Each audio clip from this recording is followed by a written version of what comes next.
Hi అండి, welcome to my channel. So ఈరోజు వీడియోలో మనకు వచ్చిన క్వశ్చన్ ఏంటంటే, ఒక అబ్బాయి ఉన్నాడనమాట. అండ్ తనకి ఏంటంటే depression and addiction, like alcohol addiction అది ఉంది. అండ్ తనకి ఏంటంటే లాంగ్ టర్మ్ గర్ల్ ఫ్రెండ్ ఒక అమ్మాయి ఉందన్నమాట.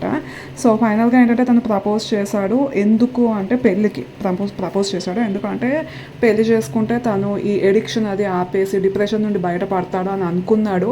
బట్ ఇప్పుడు ఎంగేజ్మెంట్ పార్టీ అదే అంతా అయిన తర్వాత, పెళ్లి డేట్ ఫిక్స్ అయిన తర్వాత ఏంటంటే తనకి చాలా భయం వేస్తుంది అనమాట. ఎందుకంటే తన ఎడిక్షన్ ఏమీ తగ్గలేదు. అండ్ ఆల్సో డిప్రెస్డ్ ఫీలింగ్స్ కూడా ఇంకా ఎక్కువైపోయి, ఎందుకంటే యాంగ్జైటీ అది కూడా ఎక్కువైపోయింది అనమాట తనకి పెళ్లి గురించి అది ఆలోచిస్తూ ఉంటే.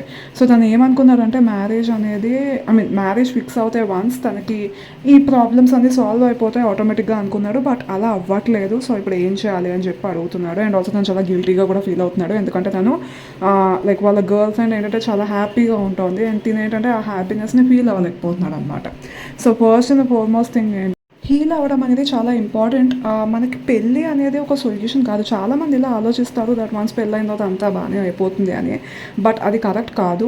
మీరు ఏంటంటే ప్రొఫెషనల్ హెల్ప్ తీసుకోవడం అనేది చాలా ఇంపార్టెంట్. అండ్ సెకండ్ థింగ్ ఏంటంటే మీ పార్ట్నర్కి చెప్పండి దట్ నాకు ఇలాగా ఉంది, సో నేను హ్యాపీగా ఫీల్ అవ్వలేకపోతున్నాను అని చెప్పి.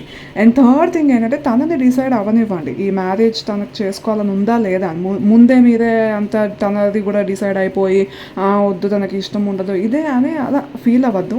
సో మీరు ఏం చేస్తారంటే చెప్పిన తర్వాత తనకి చాయిస్ని వదిలేయండి. తనకి ఇష్టం ఉందా లేదా, కంటిన్యూ అవుతుందా లేదా ఈ రిలేషన్షిప్ అనేది.